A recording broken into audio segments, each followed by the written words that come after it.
Maybe it's nighttime and it's time for you to sleep for real.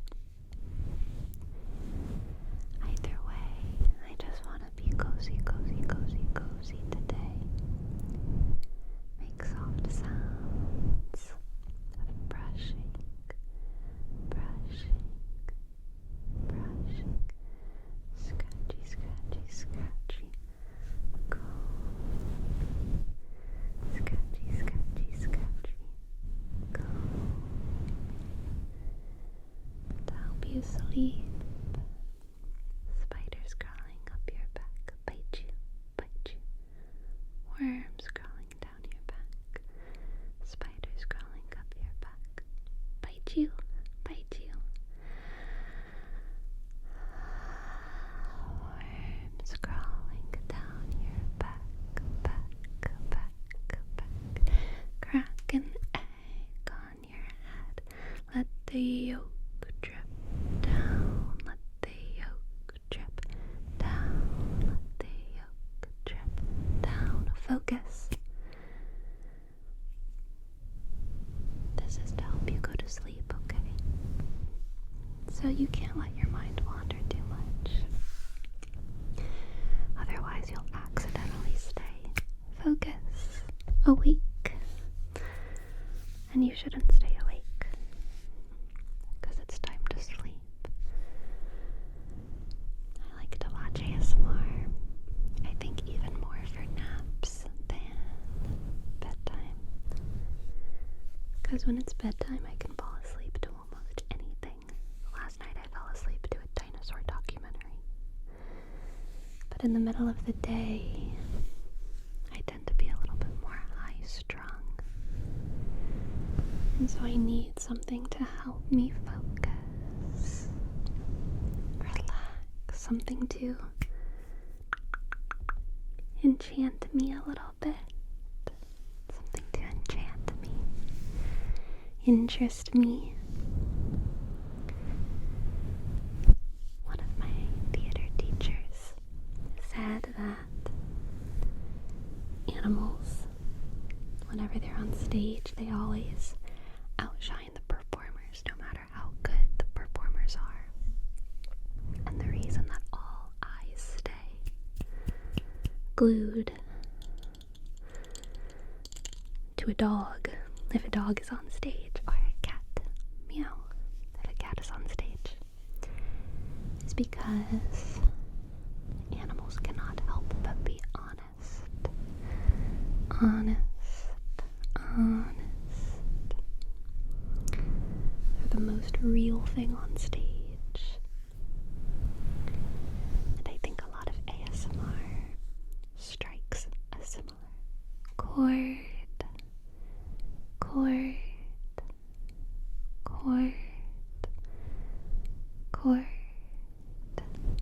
Let the yolk drip down. Let the yolk drip down. Especially videos like this, they're kind of flow of consciousness, flow, thoughts flow in your brain and right back out. I've been enjoying a breathy sound. Breathy sounds. Lately.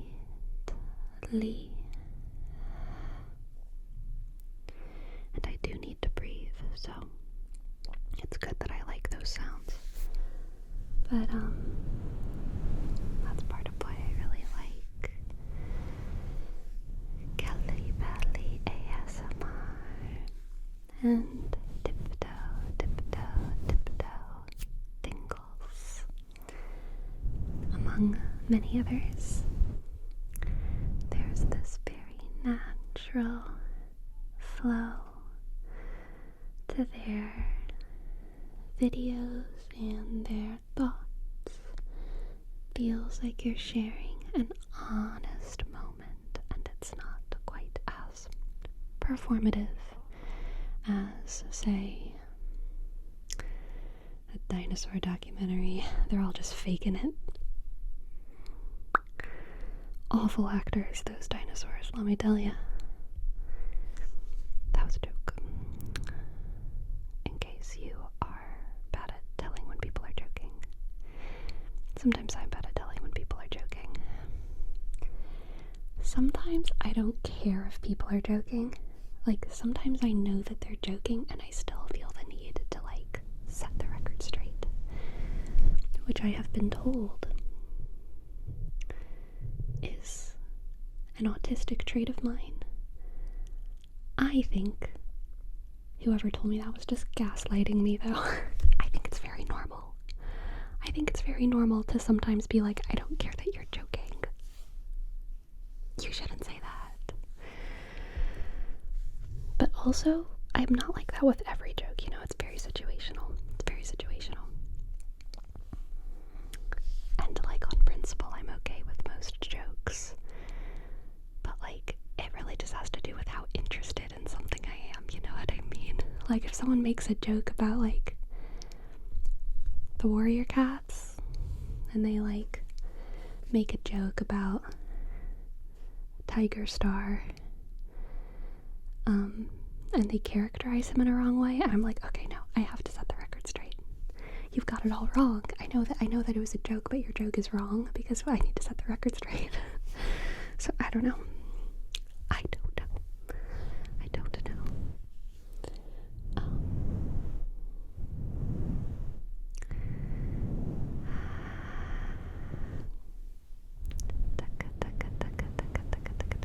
Anyway, back to the relaxing stuff.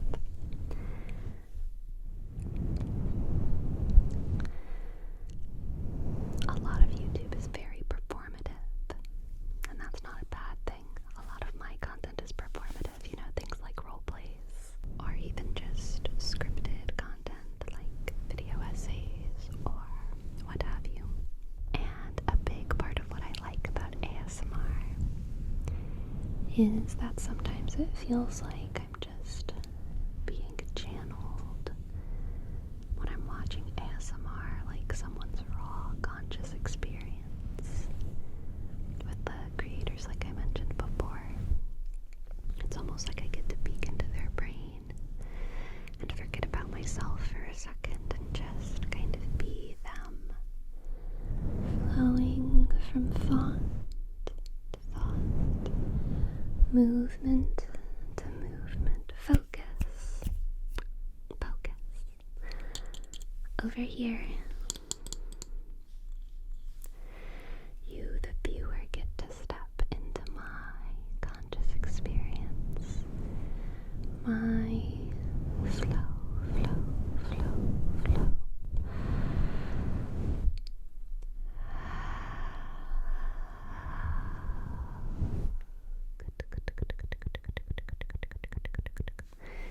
I hope these microphones don't have the same issue that my 3DO has been having, which is kind of broken, but I'm hoping it's the 3DO that's broken and not the connection to my interface that's broken, because I'm connected to the same interface, so we'll find out in post.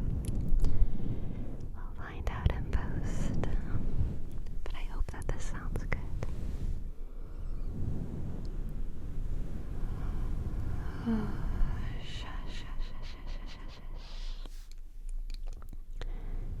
Touch, scratchy,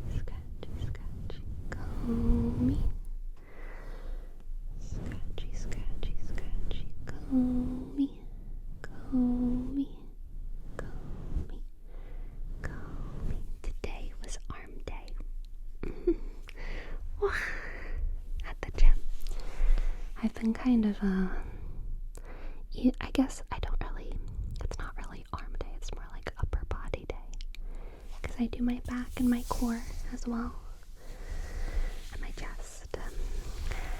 And I feel like for the past couple weeks, I really haven't been doing my biceps as much. I do like maybe 2 sets a week of like bicep curls. Very lackadaisically.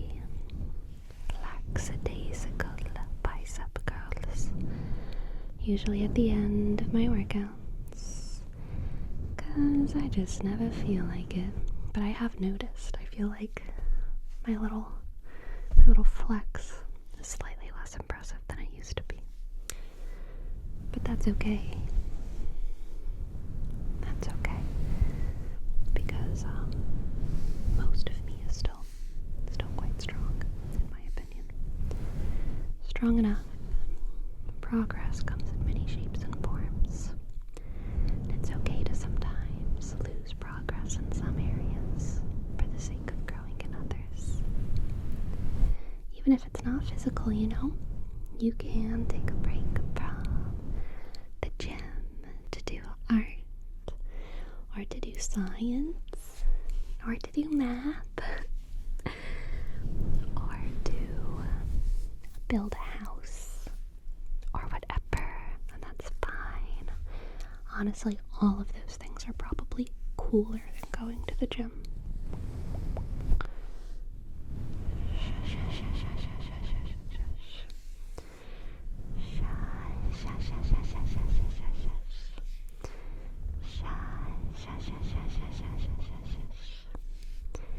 So it's okay if you're doing other things right now and you're giving yourself a physical break. It's okay to sleep, to dream, to spend some time with your unconscious, your connection with the universe.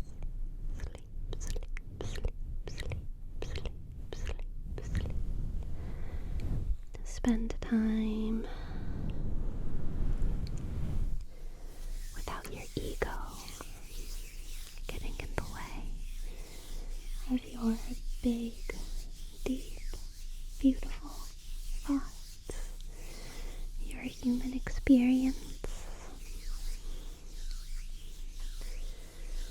Every time I close my eyes, my own eyelids, they feel so heavy. They feel just about ready to sleep, sleep, sleep, sleep, sleep, sleep, sleep, sleep, sleep. I've had a very good week.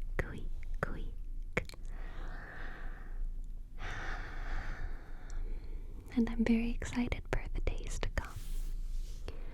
But even on good weeks, I always have to remind myself to slow down,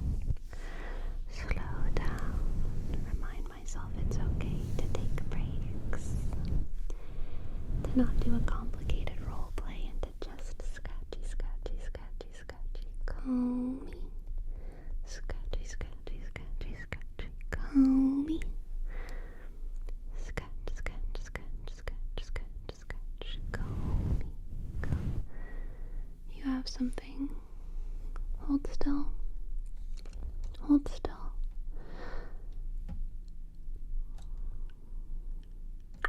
Okay, I think I got it. Do you like that? Yeah, you have something right there. Here, let me get up for you.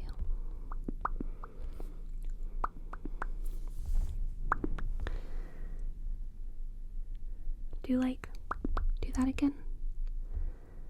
Yeah, okay, but just hold still while you do it. Don't move. Yeah, okay, that was pretty good. I think you're okay.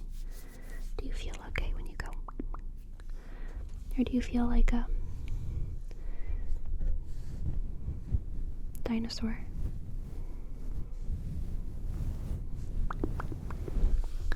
For real, when I'm watching these dinosaur documentaries, I feel like they're making stuff up. And I believe in dinosaurs, don't get me wrong, but, you know, it's this dinosaur documentary on Netflix, and I think it was episode 2 or episode 3. They portrayed like a mating dance between two dinosaurs, and I was like, who told you that? You know, like, who figured out that that's how they did it? And then, like, you know, I feel like they just made that up.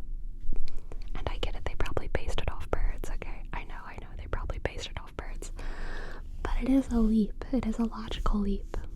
I'm just saying. I think they make some of that stuff up. But I do believe in dinosaurs. Don't worry. Don't worry.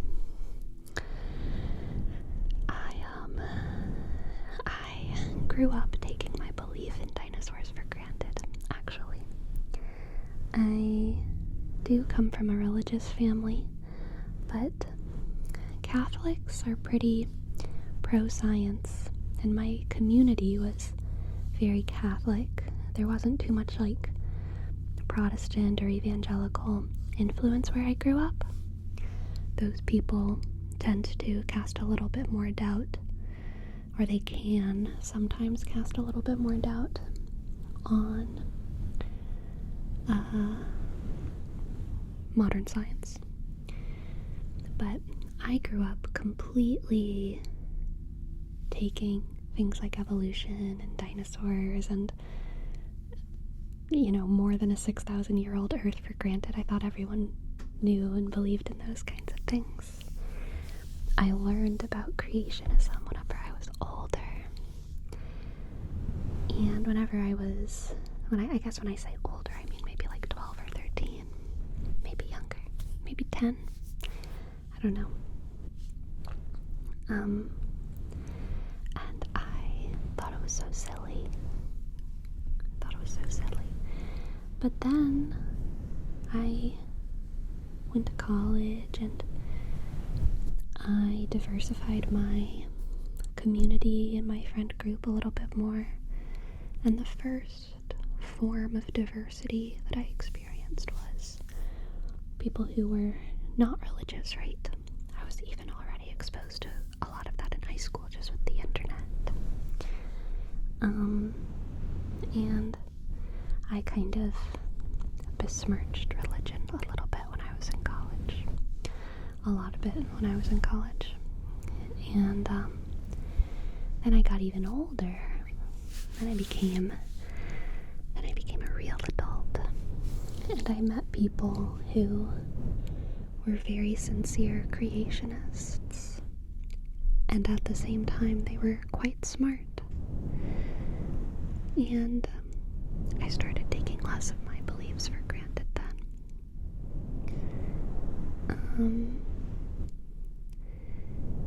And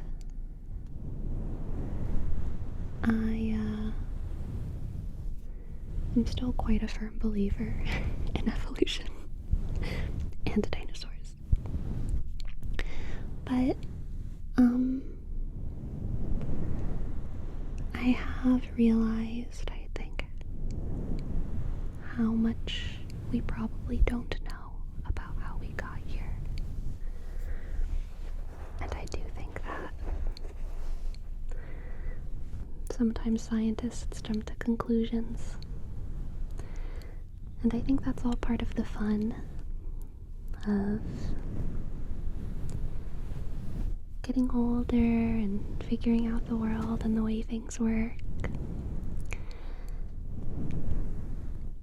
If anyone can explain to me how those scientists know the mating dance of dinosaurs, I'm all ears.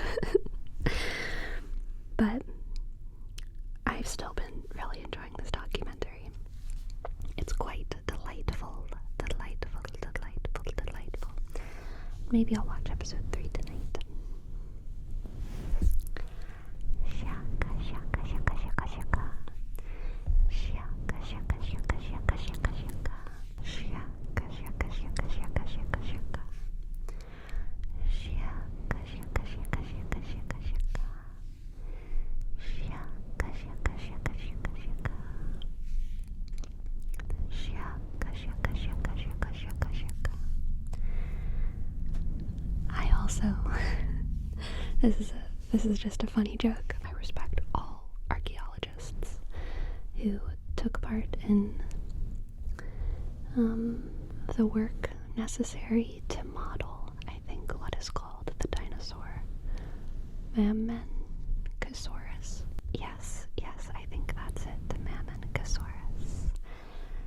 Mamenchisaurus, although it could be Mamenchisaurus. It's a CH, Chisaurus. It is longest neck. The longest neck ever. They had a 50-foot neck. This is the Mamenchosaurus. Mamenchosaurus. And I think they are the dinosaur with the longest neck. And I was making jokes with myself last night while I watched this documentary.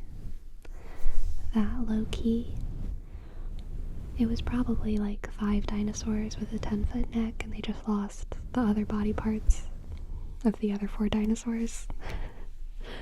And they were like, let's just throw them all onto one neck. Surely that's what makes the most sense. It must just be a really, really long neck. Not the necks of a couple different dinosaurs with a couple missing body parts. There's a lot of like really funny like skits that could be related to that in my head, but I'm not really a skit person. But I can so picture like the Saturday Night Live bit or whatever, or like the like some kind of old British comedy or something about 3 or 4 archaeologists like making stuff up. It's almost more than a skit. I would love to see like an entire comedy show of like the 5 most renowned archaeologists in the world, but it's kind of like 3 Stooges-ish, and they're all kind of bad at their jobs in different ways. Maybe one of them is really smart. You have to have the one really smart guy that's like always kind of embarrassed of the others, and they're always just like coming to the wackiest conclusions. Like, you know, it seems we found 1 dinosaur with a 50-foot neck and 4 dinosaurs with no necks, all in the same cave. Fascinating. Yeah, I really want that TV show to exist. But I'm just not someone who writes entire TV shows, so if you are an actual producer, writer, whatever, director, feel free to take that idea. You don't even need to credit me, just let me know when it's out so that I can watch it. Maybe invite me to the premiere, okay? I'd take that. I'd take a special invite to the premiere.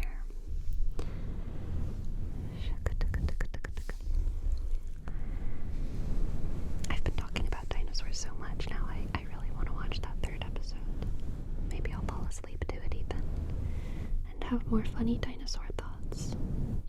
It's crazy in this show how they so flippantly count the years by the million, and they talk about these warming and cooling cycles of the earth, one after the other, when they each lasted millions of years.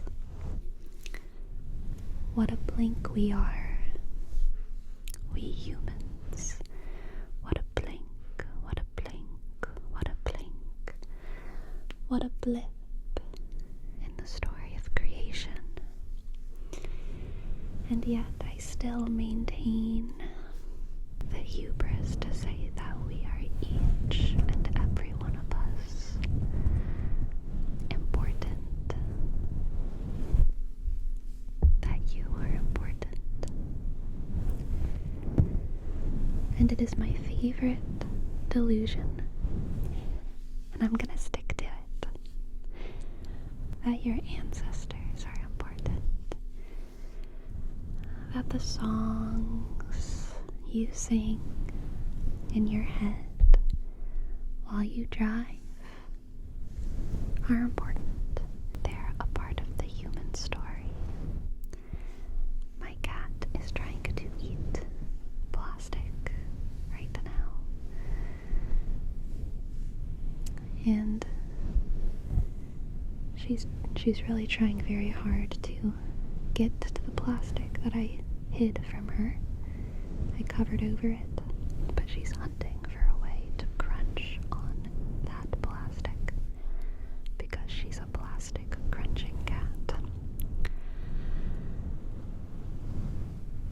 And I need a nap. I need to have my important dreams. Better to fuel my important delusions with. My favorite of which